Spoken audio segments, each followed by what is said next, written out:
Hi everyone, this is Shaheedah Hill, the Real Realtor, getting you over the hill to home ownership. Thank you so much for all of my new subscribers. Thank you for the subscribers that I've had for a long time. Today we're talking about how much do you need to save to buy a house. That was a big question. I put a budget kind of poll up there, so I'm going to talk about that. I'm also going to talk about budgeting and how during this pandemic, especially if you're having a reduction of income of any sort, what does a bare bones budget look like? I'm going to share what our bare bones budget would look like if we only did the necessities. And I'll tell you, I'm also going to share with you my budget worksheet because it may be helpful for some of you. And that's it. If you haven't already, please like and subscribe. Let's get right into it. So number one, how much should you be saving for a house? So my recommendation is 7 to 10%. 7 to 10% of the home price. Now, how did I arrive at 7 to 10% instead of 20%? So the best thing you can do if you're able to do it is put 20% down on a house. The reason why 20% is this magic number is because you avoid mortgage insurance if you put 20% down. But the majority of my buyers, especially first-time home buyers, don't have 20%. I didn't put 20% down when I bought my house. So I'm talking to the majority of people. They're not putting 20% down. So how much do you need to save if you don't do the 20%? So my recommendation is 7%, that you save 7% to 10%. Okay. And how do I arrive at the 7%? One is if you're going to do an FHA loan, the minimum down payment is 3.5%. So you already have that 3.5. The minimum down payment on conventional, you can find some conventionals at 3%. So let's go with the highest, 3.5%. Now, I also am going to double that, the 3.5% for your closing costs or your prepaids. So that'll give you 7%.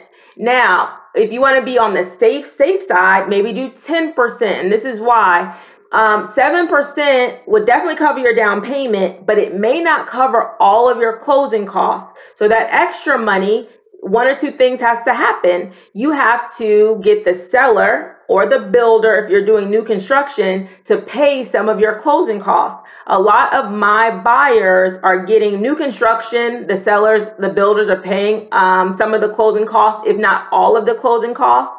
Resale, we make the offers to include some closing costs to be paid.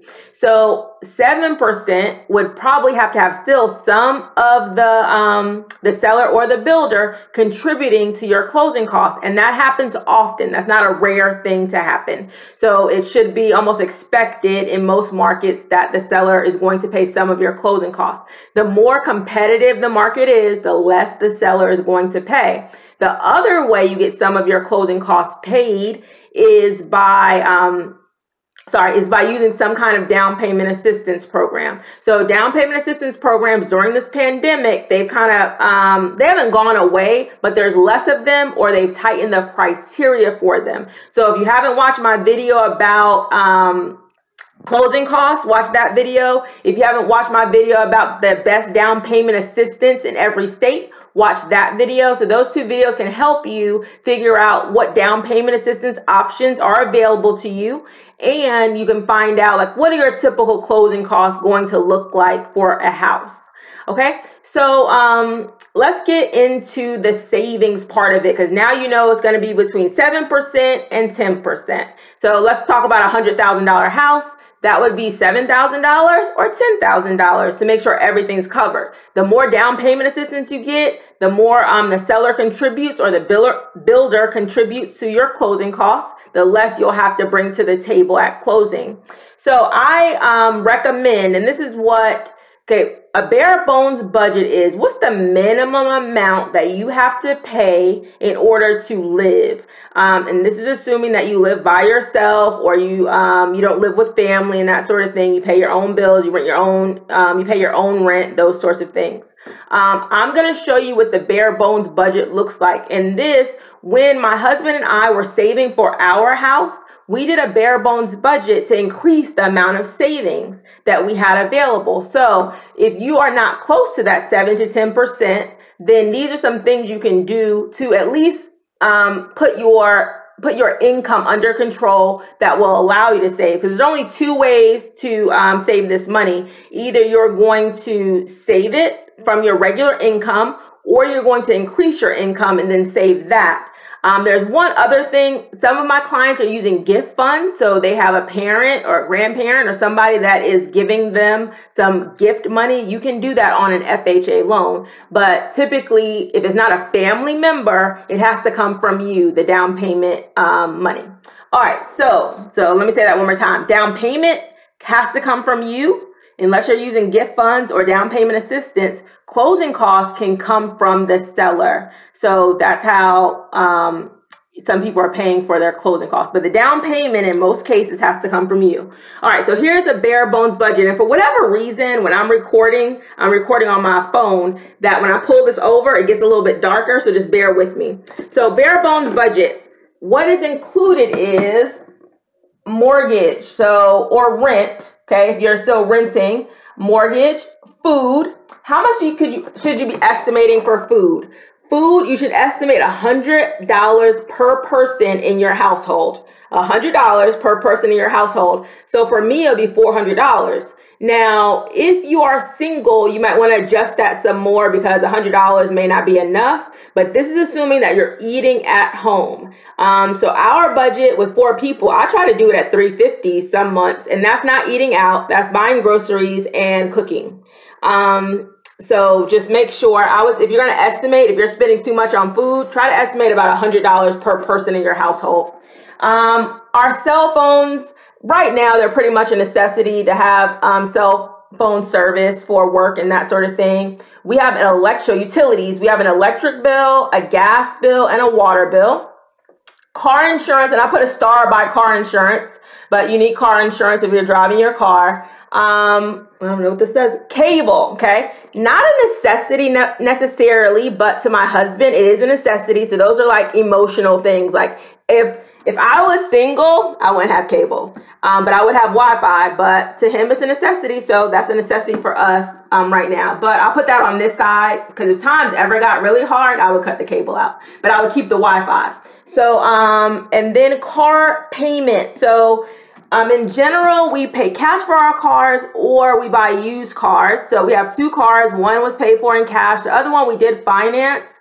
And our payment, so we do have a monthly payment. It's pretty low. We have a monthly payment. So right now, our total is $2,786. So in order to pay our bills in our house, bare bones, and still eat and feed our children, our total will be $2,786. Now, this doesn't include spending money, so like gas money and that sort of thing. So we would include that in based on how much gas we needed, but we would be like eating at home, making lunches, that sort of thing. So that would increase a little bit. You wouldn't be doing any extracurricular activities. So it would increase based on gas. But for the pandemic, we're not really going that many places. So gas is low as well. Now, so let's round it to $3,000. We could live in our house with no major expenses. If you feel like expenses not covered here, let me know. For about $3,000 a month. $3,000 a month, okay? The things I would remove say we couldn't pay our bills. We're good. We could pay our bills. We've been really blessed in this pandemic not to have any furloughs or layoffs or anything like that. So, and real estate's pretty good for me right now. So, we haven't had any reduction of income. So we haven't had to go to this bare bones budget. But when we were saving for our down payment, we were on this bare bones budget. All right. So some things that could be removed. Car insurance. So we have 2 cars. So we pay car insurance on 2 cars, but we're sheltering in place. Nobody's going anywhere. We could drop one of these car insurances, not use that car and only use that one car because we're both on the insurance. So that's a possibility. That would drop our car insurance probably in half. Okay. We could drop the cable and just keep the Wi-Fi because we need internet in the house. And then student loans. So in my other student loan video, we do have student loans. because I was a teacher before, I was on the student loan forgiveness, and my husband still is on the student loan forgiveness. So we could put those on forbearance. Right now, we're paying them, but we could put them on forbearance if we needed to during this time. So that would save, we could take about $500 off of this amount if we really, or not this amount, because I'm not including the student loans here. But so all of this together, we could put the student loans on forbearance. But right now, we're paying all of our bills as normal. What we're not doing is we're not doing anything extra. We had to paint our house because the HOA required us to paint our house because it needed to be painted. So we did pay for that, but that was way before like the pandemic and everything happened. So we did go ahead and and that was a major expense. But we're not doing any other, expenses outside of what we need to do. Food, we're paying our regular bills. We haven't asked for forbearance, that sort of thing. That's what I want to talk about next. What's going to happen, because the stimulus plan has given you a lot of options to like maybe put your rent on hold, or put your mortgage payments on hold, or renegotiate things with your credit card companies. People are being very lenient during this time to try to make everything work because they know so many people have been affected financially by the coronavirus. So, but what I want to caution you against, if you are able to still pay your bills, pay them. I'm not saying pay extra. I'm not say go ahead and pay off everything. Right now, because there's so much uncertainty, just save cash. Save cash right now. Don't pay off anything. But what lenders can do any kind of verification. So say that you made an agreement with your landlord that you are going to pay 25% of your rent or something along those lines, or you're going to skip April and pay in May. So now, 3 months have passed, everything goes back to work, everything goes back to normal or some sense of normalcy, and you try to get your pre-qualification again. What's going to happen is, or what could happen, the lender can ask you for you to get rental verification, verifying that you haven't missed any payments, you haven't reduced your payments, you didn't do anything during this time. And that happens often, rental verification. So if your landlord is going to say, oh, well, he only paid half in April and half in May, that could stop you, possibly, it all depends on what the lender is going to do, from being pre-qualified. So again, if you don't need to, I understand that some people have to do this at this time, go ahead and do that. Whatever you can do and get in writing, that it won't be on your credit, that if you do need verification for qualification purposes for a mortgage, you could write that in and tell the landlord that the letter would say that you are current on your rent. Whatever you can get them to say in writing, get it in writing, because if you are deferring, like buying a house, and you're going to wait, then you want to make sure when you wait, you're still in a better position when it's time to qualify. Because what most people are telling me, I want to wait until I can take advantage of possibly the recession, possibly people being foreclosed on, and things being at a discount. So if you're going to do that, you still have to have good credit, you have to have cash on hand, you have to have all of those things. So while you're waiting, you should be saving money. You should be living on a tight budget. You should be clearing up things in your credit. There's not going to be a credit video, but one is coming this month, I promise. So I want to talk about that. Especially, don't defer credit card payments if you don't have to.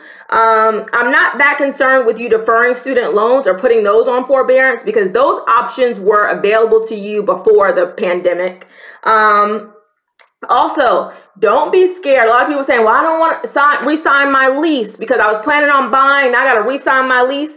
Do not fear re-signing your lease. And this is why, because what a lot of people are not, they're getting out of the market to buy because they want to see if there's going to be a deal later, or they don't want their value to go down. So let's imagine that, okay, homes are at a discount after the pandemic, after, we're in a recession, people have foreclosed, builders have reduced the prices of their house.